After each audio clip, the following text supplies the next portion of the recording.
마운트 곡스 물량에 대한 상황들이 아직 완전히 끝나진 않았지만 이게 시장의 어떤 근간을 흔들 정도의 리스크는 아니다라는 부분들이 현재까지는 좀 많이 드러나고 있는 부분들이 있죠. 하반기까지 봤을 때는 충분히 많은 호재들과 그리고 많은 가능성들이 있다라는 부분들, 요거는 여전히 변함없는 관점입니다. 73.7K 정도 그 전고점을 뚫기 전까지는 장기적인 관점에서는 모아 나갈 수 있다고 생각을 하고요.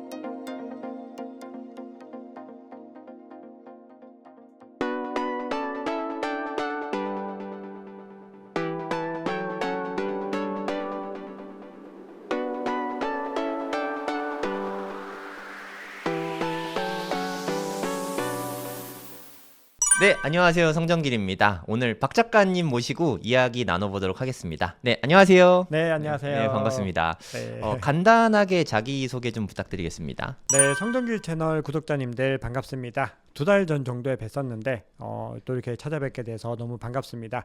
저는 박 작가의 크립토 연구소라고 하는 암호화폐 전문 채널을 운영하고 있는 박종환 작가입니다. 제가 이제 채널에서 평소에 하고 있는 부분들은 매일 아침마다 시황을 통해서 어떤 시장의 방향성들을 전해드리는 일들을 주로 하고 있는데요. 이 성정일 대표님께서 원래 질문지 주실 때는 한 줄로 요약을 해달라 이렇게 말씀을 주셔가지고 어떻게 저를 소개하면 좋을까 고민을 하다가 이제 좀 생각을 했던 게 길을 찾는데 뭔가 어떤 좋은 안내자가 되면 어떨까 이런 생각들을 해봤습니다. 그래서 제가 우리 구독자님들께 뭐 지름길, 굉장히 빠른 길 이런 거를 알려드리기에는 좀 제한이 있지만 굉장히 좀 바른 길을 통해서 우리가 정말 엑시트를 잘할 수 있는, 즉 이번 대세 상승장 전반에 길을 찾는 데는 좀 작은아마 도움이 되지 않을까 그렇게 생각하고 열심히 활동을 하고 있습니다. 반갑습니다. 네, 요즘에 가장 큰 이슈가 있다면 뭘 꼽을 수 있을까요? 네, 최근에 이제 가장 중요한 이슈는 불과 며칠 전까지만 해도 우리가 마운트 곡스, 독일 정부 물량 이런 것들이 시장을 좀 괴롭혔다면은 지금 현재 시점에서는 아무래도 대선 관련된 이슈들이 좀 중요하게 작용을 하는 것 같습니다. 그래서 해외 전문 기관들을 봐도 지금 시점부터는 아마 11월 달까지 대선 관련해서 트럼프라든지 아니면 해리스 이런 후보들이 어떤 식으로 입장을 밝히고 대선 구도가 어떻게 되느냐에 따라서 뭔가 구도가 나올 것이다 이런 분석들이 많이 나오고 있고요. 또 더불어서 중요한 거는 역시나 거시경제 이슈를 좀 주목을 해야 됩니다. 그래서 거시경제적으로 이번에 9월 달에 금리를 이제 인하할 것인가 여기에 대해서 오늘 이제 이번 주에 발표가 있죠. CPI, FOMC 미팅이 있는데 여기서 이제 어떤 결과가 나올 것인가가 또 단기적으로 영향을 미칠 수가 있고 결국은 이 흐름들이 이번 어떤 마지막 분기들까지도 영향을 미칠 수 있지 않을까 그렇게 생각을 하고 있습니다. 그리고 새롭게 떠오르는 게 오늘 마침 전해진 건데 미국 정부가 갑자기 물량을 매도했다라고 해가지고 매도한 건 아니고 지갑을 이동시켰다라고 해가지고 또 시장이 좀 놀래가지고 조정을 했는데 그런 갑작스러운 어떤 스팟성 이슈들 이런 것들은 앞으로도 계속해서 뭐 나타나게 될 거다 이렇게 생각을 합니다. 네, 중요한 얘기들 되게 많이 던져주셨는데 하나씩 좀 상세하게 풀어보면 좋을 것 같거든요. 네. 일단 마운트 곡스 물량은 현재 뭐 어느 정도 남아 있는 거예요?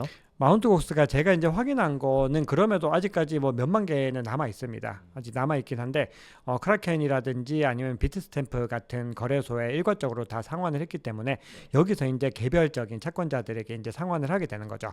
근데 그 물량들이 지금 아직까지는 어떤 변동성의 조짐은 보이지 않고 있거든요. 이게 만약에 물량이 들어왔을 때 이동이 일어난다라고 하면은 큰 물량이 한 번에 이동하는 그런 온체인 흐름들이 보여줘야 되는데 그런 것들 없이 그냥 자연스럽게 흡수가 됐기 때문에 어떻게 보면 그 물량들은 우리가 가지고 있는 일반적인 물량들 속에 이제 좀 많이 흡수되지 않았을까 그렇게 생각을 하고 있습니다. 그래서 마운트 곡스 물량에 대한 상황들이 아직 완전히 끝나진 않았지만 이게 시장의 어떤 근간을 흔들 정도의 리스크는 아니다라는 부분들이 현재까지는 좀 많이 드러나고 있는 부분들이 있죠. 그럼 마운트 곡스 물량은 이제 두려워할 필요는 없을까요? 저는 이제 원래부터 기존 이제 14만 2천 개라고 하는 물량 자체가 우리 전체 2,100만 개 물량과 대비했을 때는 원래부터 그렇게 과도한 물량들이 아니었고 그리고 실제로 GBTC 물량들이 더 많이 매도가 된 거죠, 사실. 근데 그럼에도 그런 것들을 시장의 상황들에 따라서 충분히 다 흡수할 수 있기 때문에 마운트 곡스의 어떤 이슈들이 아무것도 아니다 이렇게 판단하는 것은 굉장히 좀 위험한 발상이지만 지금 시장의 상황으로 봤을 때는 충분히 흡수할 수 있고 특히나 장기적으로 봤을 때 이 물량들을 흡수할 수 있을 것이냐 없을 것이냐에 대해서는 충분히 흡수할 수 있다라고 생각을 합니다. 그러면 요즘에 가장 화두가 되는데 미국 대선이 되게 주요 주제 중에 하나잖아요.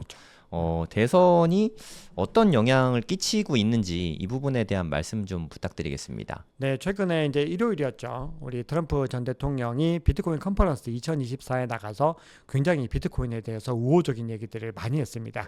특히 우리가 굉장히 인상적이었던 부분들은 금보다도 더 어떤 가치 저장 수단으로서 더 가치가 높아질 것이다. 이런 얘기도 했고 이 비트코인을 본인들이 전략적으로 비축을 해가지고 이 암호화폐의 수도가 되겠다. 비트코인의 수도가 되겠다. 뭐 이런 이야기들도 하면서 충분히 우리 투자자들에게 좀 귀감이 될 만한, 즉 용기를 줄 수 있을 만한 이야기들을 많이 했습니다. 자, 그럼에도 지금 어떤 영향들이 많이 나타나지 않고 있는 부분들은 역시나 그 이후에 뭔가 좀 새로운 소스들이 나와야 되는데 그런 좀 약했던 부분들이 있고, 특히 중요한 거는 이런 부분들인 것 같아요. 만약에 이제 그런 이슈가 나왔을 때 시장에서 이걸 어떻게 받아들일 것인가에 대한 고민들이 있는데, 요거를 받아들일 때 또 일각에서는 로버트 케네디 주니어 이런 후보들에 비해서는 좀 약했다. 네. 왜냐하면은 앞으로 신규 어떻게 하겠다. 그 예를 들어서 로버트 케네디 주니어 같은 경우는 하루에 뭐 500개씩 살 거야. 뭐 이런 약간 과격한 주장들을 좀 했는데, 그런 것들보다는 어쨌든 우리가 전략적으로 비축은 하는데 그렇기 때문에 우리가 지금 가지고 있는 걸 안 팔 테니 당신네들도 팔지 마라.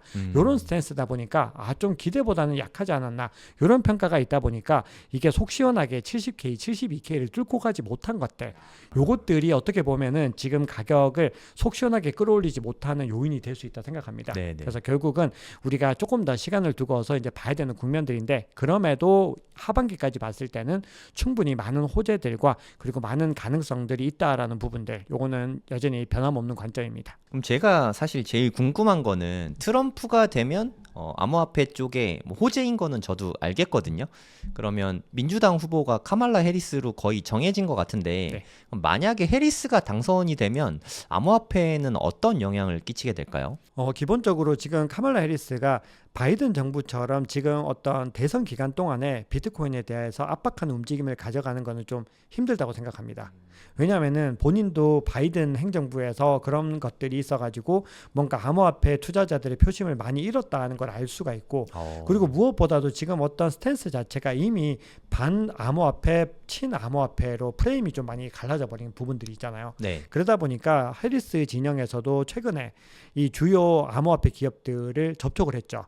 그래서 대표적으로 미국을 대표하는 기업들이죠. 서클이라든지 USDC 발행사입니다. 그리고 코인베이스, 그리고 리플, 이런 회사들과 접촉을 해서 본인들도 절대 암호화폐에 대해서 그렇게 나쁜 스탠스를 가지고 있지 않다라는 거를 강조하려는 움직임들을 보여줬거든요. 네. 그러다 보니까 이걸 어디서 실었는지 보니까 파이낸셜 타임스에서 이걸 실었더라고요. 근데 파이낸셜 타임스라는 언론은 어떤 언론이냐 하면은 기본적으로 지금까지 암호화폐에 대해서 아주 안 좋은 어떤 스탠스들을 계속해서 소개했던 그런 언론인데, 갑자기 그런 기사를 실른다는 게 뭐 어떤 의미인지는 조금 더 복합적으로 생각을 해봐야 되겠지만, 어쨌든 좀 어떤 변화의 조짐들 이런 것들을 저 개인적으로는 좀 감지할 수가 있었고, 그러다 보니까 카멀라 해리스도 대선 기간 내내 어떤 암호화폐 기업들과 전체적으로 본인이 집권했을 때 어떤 식으로 가져갈지에 대한 이야기들을 많이 할 거라고 생각을 합니다.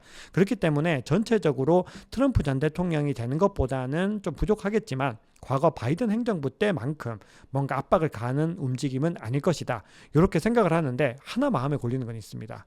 이게 어떤 뭐냐면은 거요? 네.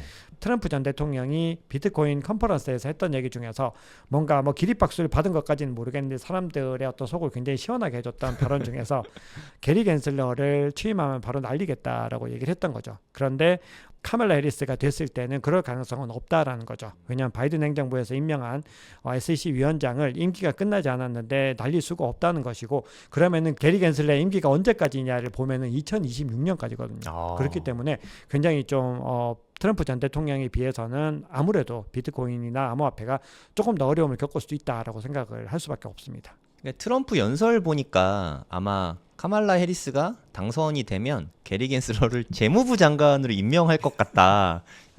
뭐 그럴 것 같지는 않지만 뭐 그렇게까지 네. 이야기를 하더라고요. 그건 어떻게 보세요? 네, 그거는 현실성이 그렇게 있지 않다고 생각합니다.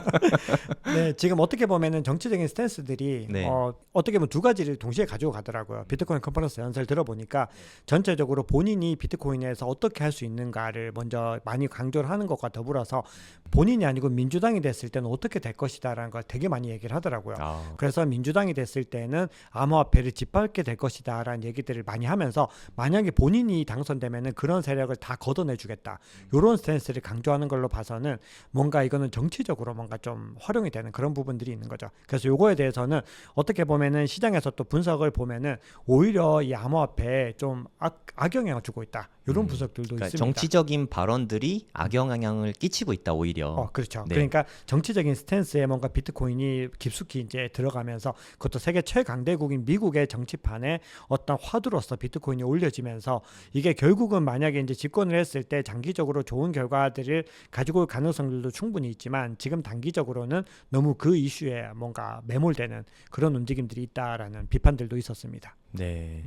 그러면 좀 정리를 하자면 트럼프가 당선이 되면 아무래도 좀 긍정적인 효과가 있을 것 같고 카말라 해리스는 반 암호화폐까지는 아니고 그냥 중립 정도로 보면 적당할까요? 네, 지금 현재 시점에서는 이 카말라 해리스의 암호화폐 스탠스를 파악하기는 어려운데 우선 지금 현재 시점으로는 카말라 해리스가 암호화폐나 비트코인을 잘 모른다라고 하는 편이 더 나을 수도 있겠습니다. 왜냐하면은 이 데이비드 베일리라고 해서 비트코인 매거진의 대표죠, 편집장인 이 데이비드 베일리가 비트코인 컨퍼런스에 카말라 해리스를 초대했다가 거절을 당했을 때 그때 카더라 통신을 하나 날려주는데 이 카말라 해리스가 비트코인에 대해서 민주당 지지자들에게 범죄자들이나 쓰는 돈이다. 이렇게 얘기를 했다는 거거든요. 근데 그런 얘기가 진위가 아직까지 파악되지 않았는데 충분히 가능성은 있는 발언이라고 생각을 합니다. 그런 관점에서 봤을 때 아직까지 카멀라 해리스는 비트코인이나 암호화폐에 대해서 뭐 굉장히 깊이 있는 고민을 한 후보는 아닐 것이다. 이렇게 보는 게 조금 더 정확할 것 같습니다. 그러니까 업체들도 지금 만나고 있으니까 지금 정책이나 전략을 잡아가는 과정이라고 보면 되겠네요. 저도 충분히 그렇게 생각하고 우리가 생각을 해보면은 2021년도까지만 해도 이 트럼프 전 대통령의 비트코인에 대한 어떤 관점들 2020년, 2021년 당시에는 굉장히 부정적이었잖아요. 굉장히 나쁜 돈이라고 하고 달러를 위협하는 것처럼 얘기를 했었는데 지금은 스탠스가 완전히 바뀌었죠. 달러와 충분히 공존할 수 있다라고 하고 오히려 달러의 가치를 상승시키고 미국의 부채 문제를 해결하는데 오히려 도움이 될 수 있다는 식으로 얘기를 완전히 바꾸는 거 보면은 카멀라 해리스 같은 경우도 충분히 바뀔 수 있다고 생각합니다.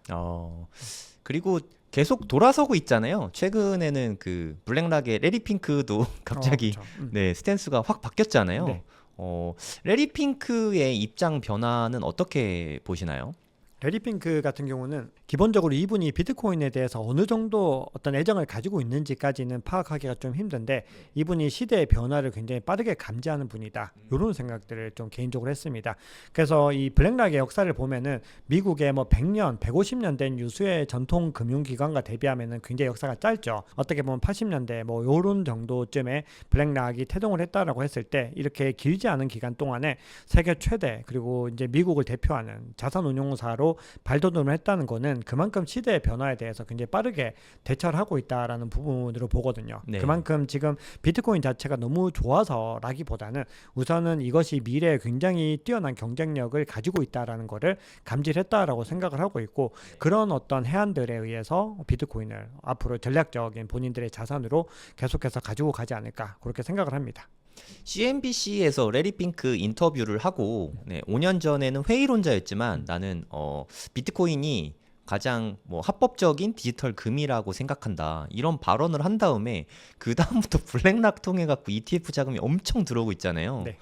깜짝 놀랐거든요. 막 네. 어느 날은 거의 5억 달러 가까이 하루 만에 들어오고 이게 앞으로도 좀 꾸준히 이어질 거라고 보시나요? 네, 저는 좀 이어질 거라고 생각을 합니다. 자, 그런데 이제 말씀 주셔가지고 제가 최근에 이제 그 어떤 언론사에서 진행하는 이제 행사에 그 블랙체인 포럼에 참석해서 이제 강연을 한 적이 있는데 거기서 이제 그 언론사에 계신 분이 그런 얘기를 하시더라고요. 본인이 이제 주변에 비트코인을 사라 뭐 이렇게 많이 말씀을 하셨대요. 뭐 이제 사라기보다는 뭔가 달라졌다 이런 얘기를 많이 했는데 거기서 본인이 확실하게 알게 된 게 이 블랙락 레디핑크 CEO의 발언이었다 그러더라고요. 그 발언이 앞서 말씀 주셨던 것처럼 어떤 뉘앙스가 달라지고 스탠스가 달라진 것이 딱 감지되자마자 주변에 바뀌었다. 비트코인에 대한 입지는 달라진 것 같다라고 얘기를 했는데 역시나 그 이후에 가격이 급등했다라는 거거든요. 그래서 네. 이런 분들의 발언은 굉장히 좀 주목해 볼 필요가 있고 우리가 앞으로도 계속 예의주시해야 되는데 아마도 지금 비트코인 ETF가 올해 상장된 만큼 당분간은 뭐 이것이 10년, 20년까지 엄청난 영향력을 가지고 간다. 요거 우리가 속단한다는 거는 뭐 능력 밖의 일이지만 기본적으로 이번 대세 상승장, 그다음 대세 상승장 정도까지도 충분히 경쟁력을 가지고 갈 수 있다고 생각하고 그리고 지극히 개인적인 생각으로는 뭐 10년, 20년까지도 영향력을 발휘할 것이다라고 생각을 하는 게 우리가 금 ETF를 보면은 그 주기 자체가 그래도 거의 한 20년 가까이 영향력을 발휘를 했던 거죠. 물론 중간중간에 정체되는 구간들도 꽤 있었지만 그럼에도 전반적인 스탠스가 굉장히 좀 많이 유지가 됐던 부분들을 좀 저도 이 비트코인과 어떻게 보면 비교를 해서 생각을 하고 있습니다. 네, 그리고 또 주요 이슈로 박 작가님이 던지신 것 중에 하나가 FOMC 회의가 있었거든요. 네. 그러니까 뭐 거시적인 거, 금리 인하 이 부분은 앞으로 뭐 어떻게 보고 계신가요?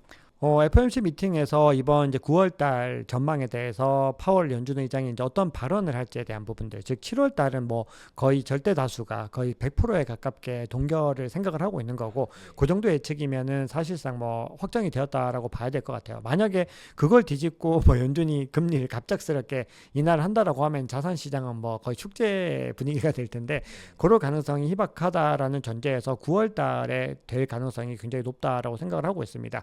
그리고 그런 증거들로 들 수 있는 부분들이 기본적으로 이제 어떤 전체적인 경기에 대한 부분들, 우선 가장 중요한 건 물가에 대한 부분들인데 물가가 완연하게 잡혀가고 있는 부분들, 그리고 PCE 지표가 지난주에 발표가 됐죠. 근데 발표됐는데 근원 PCE는 0.1% 정도 예측치는 상회를 했습니다. 이전치와는 동일했는데 근데 그런 움직임들에 대해서 전체적인 논평이나 그리고 그 재무부에서 내고 있는 논평이라든지 아니면은 전체적인 어떤 기관들의 분석을 보면은 전혀 어떤 동금리를 인하하는데 거리낌이 없다라는 관점들이거든요. 네. 그만큼 전체적인 스탠스가 뭔가 물가가 완연하게 잡혀가고 있는 쪽에 더 이제 확신을 더하고 있다라는 것이고 그럼에도 불구하고 지금 경기에 관련된 부분들은 뭐 어떻게 보면은 우리가 굉장히 시장이 좋지 않다라는 어떤 입장을 보이는 어떤 시그널들도 있지만 전체적으로 GDP, 2분기 GDP만 봐도 미국의 경제 성장률이 예상보다 많이 꺾이지는 않았다는 거거든요. 그래서 이런 타이밍으로 봤을 때 연준의 입장에서는 경기가 너무 많이 뒤처지기 전에 그리고 물가가 어느 정도 잡힌 이 구간들이 본인들이 생각하는 가장 베스트, 가장 좋은 어떤 시기가 아닌가 그렇게 생각을 하고 있을 거라고 생각을 하고 그러면은 이번에 한 번 정도 내려주는 것들은 전체적인 어떤 밸런스를 위해서도 충분히 가장 좋은 시나리오가 될 것이다. 이렇게 개인적으로 생각을 합니다. 네, 그럼 만약에 9월 달에 금리 인하를 한다고 치고 그러면 뭐 비트코인 가격에는 뭐 선반영 될 수도 있고 뭐 뒤늦게 반영될 수도 있는데 네. 그럼 제가 제일 궁금한 거는 3월 14일 날 바이낸스 테더 가격 기준으로 73,777달러였거든요. 네. 이 역사상 최고점을 언제쯤 갱신할 수 있을까요? 이게 약간 그 판단하기가 좀 어려운 부분들이 있는데 개인적으로는 3분기 내에 가능할 것이다라고 좀 보는 관점을 저는 가지고 있는데 이게 최근에 이제 통계들을 보면서 이제 뭔가 약간의 어떤 마음의 변화들도 좀 일어나는 거죠. 네. 기본적으로 4분기 즉 10월, 11월, 12월에 굉장히 큰 좋은 움직임들을 가져갈 것이다라는 어떤 생각들은 관점은 유효한데 8월과 9월이 전통적으로 굉장히 좀 베어리시한 달이죠. 우리가 8월 달에 통계를 살펴보면은 11번 중에서 플러스로 마감을 했던 게 4번밖에 없습니다. 그런데 9월 달은 더 심각한 게 3번밖에 없거든요. 그 네. 나머지 다 마이너스였다는 거는 계절성 요인에 의해서 굉장히 좀 마이너스의 움직임들을 가져갔다라는 것이고 또 중요한 것은 8월과 9월에 둘 다 플러스였던 적은 없거든요. 그러니까 한 번씩 핑퐁이 일어난다라고 봤을 때 우리가 전체적으로 이런 사이클들 근데 우리가 이걸 조금 신뢰할 수 있을 만한 게 7월 달 같은 경우는 과거의 어떤 패턴들 보면 제가 이제 스터디에서도 그런 얘기를 드리고 시황에서도 플러스로 마감할 가능성들이 좀 높아지고 있다. 물론 아직 7월에 마감이 되지는 않았지만 그런 움직임들이 지금 계속해서 좀 보여주고 있죠. 어떤 조짐들이 보여주고 플러스 마감 가능성이 높은데 8월, 9월에 대한 부분들도 그런 계절적인 사이클로 봤을 때는 좀 우리가 우려해야 되는 지점들도 분명히 있다는 거거든요. 그렇기 때문에 만약에 그 구간에서 반등을 하더라도 하향 이탈할 가능성들이 있고 오히려 이것들을 갖다가 계획적으로 지연을 시키면서 조금 더 업토버라고 해서 10월 달이 되면은 시장은 늘 보면 굉장히 화랑을 떴죠. 그 구간들까지 최고점 돌파를 좀 지연시킬 수도 있겠다라는 생각들도 좀 하게 되거든요. 그래서 좀 조심스럽지만 개인적으로는 좀 기대감이 섞여서 그래도 3분기 내에 가능하지 않을까라는 기대감들을 가지고 있는데, 우리가 조금 더 보수적인 관점에서는 연말까지의 기준을 좀 가져가시는 것이 좋지 않을까 그렇게 보고 있습니다. 그러니까 박 작가님 개인적으로는 3분기를 기대하고 있긴 한데 역사적으로 3분기가 안 좋았으니까 좀 여유롭게 4분기까지는 좀 지켜봐야 한다. 이렇게 정리하면 되겠네요. 맞습니다. 왜냐하면 그때는 이제 어떤 금리 인하에 대한 부분들, 저 금리 인하에 대해서 이제 질문 안 주셨지만 금리 인하 시점에서도 사실 많은 부대낌들이 있거든요. 우리가 금리 인하하면은 가격이 확 오를 거라고 생각을 하지만 기본적으로 그런 스탠스들이 발견될 때 그 전에 오를 수는 있는데, 오히려 금리 인하 시점에서는 2019년을 봐도 3번을 내리는 동안 2번 내릴 때까지는 계속해서 오히려 마이너스를 기록을 했거든요. 그래서 그런 움직임들을 우리가 좀 신중하게 바라볼 필요가 있다라고 생각을 합니다.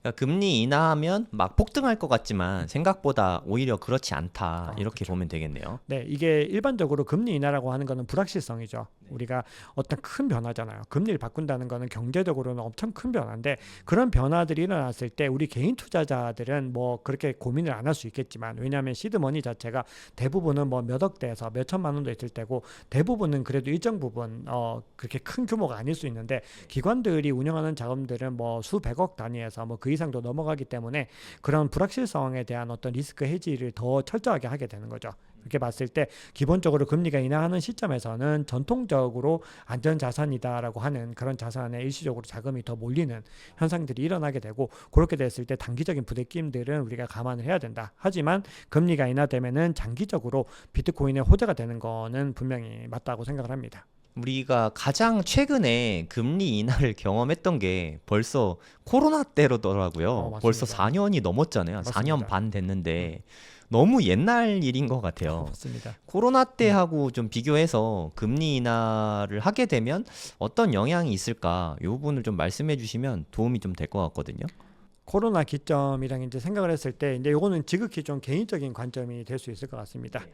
그 당시 시점을 보면은 우리가 코로나라고 하는 거는 어떻게 보면 블랙스완 이슈에 의해서 갑작스럽게 발생한 어떤 현상들을 막기 위해서 임시방편으로 굉장히 많이 어떤 물량들을 쏟아낸 거죠. 어떻게 보면 유동성을 공급했다라고 볼 수가 있다면은, 네. 지금은 이미 수년간, 뭐 수년이라고 하긴 그렇지만 그래도 뭐 2022년부터 금리 인하가 계속해서 진행이 됐던 거니까 그 오랜 기간들을 계속해서 금리 어떤 압박들이 있었던 부분들이죠. 그래서 그런 구간들을 이제는 진정을 시키면서 어떤 경제가 전반적으로 어떤 우상향을 그리는 그런 기점에서 하는 부분들을 감안을 했을 때는, 우리가 기본적으로 이번에 금리를 인하하는 것이 조금 더 근본적으로 어떤 자산의 가치들을 좀 더 장기적으로 끌어올릴 수 있는 요인이 되지 않을까, 개인적으로는 그렇게 생각을 하고 있고, 거기다가 이제 공교롭게도 지금 시점들이 또 반감기 어떤 사이클이 접어드는 시점이고 대선 기점까지 들어오는 것들이 포함이 되기 때문에 과거 2020년 그 당시도 뭐 엄청나게 놀라운 성과들을 냈지만, 지금 시점에서는 오히려 더 장기적으로 더 우상향할 수 있는 그림을 그려줄 수 있지 않을까 그렇게 생각을 합니다. 그럼에도 그 당시처럼 폭발적인 어떤 상승들, 이런 것들은 좀 기대하기가 그때와 비교하면 조금 더 어려울 수 있겠다는 생각을 합니다. 그만큼 자산 가격이 더 많이 무너졌었고, 그때는 굉장히 좀 위기 상황에 어떤 대비하기 위한 부분들이 있었기 때문에 유동성들이 아주 더 급속하게 확 몰려가 버리는 그런 현상들이 있었던 거죠. 그래서 환경적으로는 좀 차이가 있는데 이번이 조금 더 근본적인 어떤 상승 움직임들에 힘을 실어주지 않을까 그렇게 생각을 합니다. 그러니까 코로나 때는 단기에 좀 폭발적인 성장이 있었다면 올해는 앞으로를 준비하는 좀 장기적인 관점으로 큰 성장을 좀 마련하는 토대가 될 것 같다. 이렇게 보면 될까요? 맞습니다. 제가 생각하는 부분들이 정리를 너무 잘해 주셨습니다. 아, 네. 고맙습니다. 네. 그러면 네, 앞으로 3, 4분기 정도 되면 이제 본격적인 상승이 나타날 거라고 생각을 한다고 치면 지금 비트코인 사는 거는 어떻게 생각하시나요?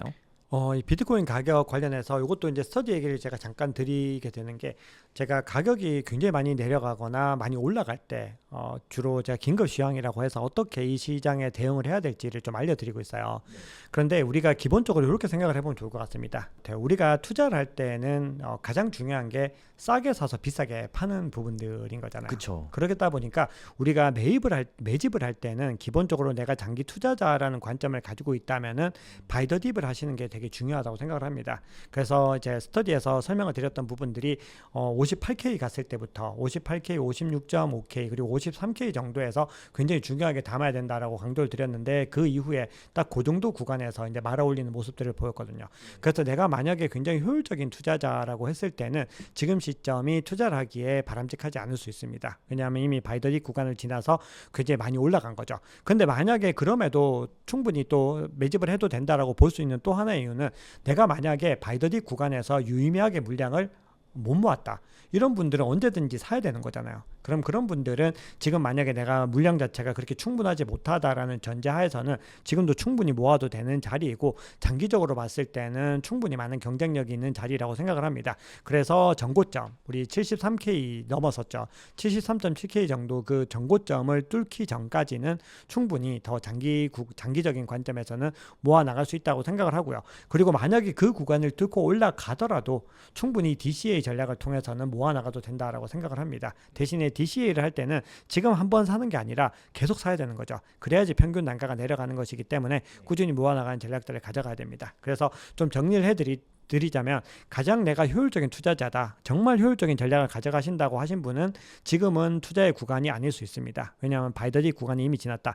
그럼에도 모으고 싶으신 분들은 전고점을 돌파하기 전까지 모으자. 자, 그런데 여기서도 한 가지만 더 유의를 하면은 급등하는 구간에서 올라타기보다는 기본적으로 가격이 빠르게 급등을 하게 되면은 언제든 조정을 받게 되죠. 그러니까 조정을 받았을 때 특정 구간들, 아주 중요한 온체인 지표의 어떤 구간들이나 차트상으로 중요한 지지 저항 구간들을 터치하고 반등을 하게 되는데 그 구간을 한 번 정도 확인해 주는 것이 또 효율성에서 굉장히 중요합니다. 그리고 마지막 세 번째는 DCA 전략을 통해서 지금부터 대세 상승단 구간까지 꾸준히 모아나가는 전략들을 가져가자. 이렇게 정리를 할 수가 있겠습니다.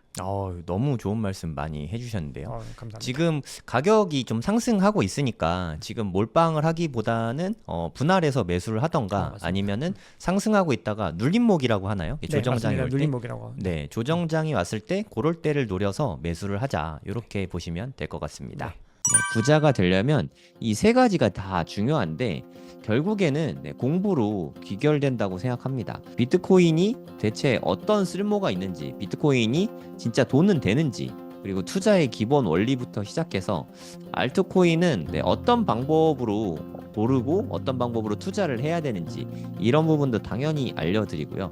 차트 공부도 저는 코인 공부에 있어서 핵심 중에 하나라고 생각해요. 기본적으로 꼭 해야 되는 거라고 생각하고요. 언제 들어갈지 아니면 뭐 언제 수익 실현할지 이런 거를 지표를 따져보는 거죠. 그리고 선물 투자가 코인에는 가능하거든요. 안전하게 욕심부리지 말고 잘 쓰면 자산을 증식시키기에 좋은 수단 중에 하나지만 레버리지를 좀 쓸 수 있으니까. 하지만 과도한 레버리지를 쓰고 잦은 거래를 하면 순식간에 불이 날 수 있다. 그래서 기왕 할 거라면 좀 잘 배우고 판단을 해볼 수 있죠. 앞으로 있을 5년이 우리 인생에 아주 좋은 기회가 될 수 있을 거라는 생각이 들어서 제가 가이드 해드린 대로 5년 동안 그렇게 투자를 하시면 앞으로의 인생에 큰 기회를 잡을 수 있지 않을까, 저는 그렇게 보고 있습니다. 제가 생각하기에 대한민국에서 이렇게 하나하나 알려주는 강의는 아마 아예 없을 거예요. 저도 그런 강의를 원했었는데 제가 2021년부터 코인 투자를 처음 시작했는데 저는 이렇게 알려주는 사람도 없고 강의도 없어서 삽질도 되게 많이 하고 손해도 사실 좀 많이 보고 했는데, 제가 겪은 시행착오와 그때 답답함을 제가 누구보다 잘 알기 때문에 누구나 이해할 수 있게 쉽게 다 알려드릴 겁니다.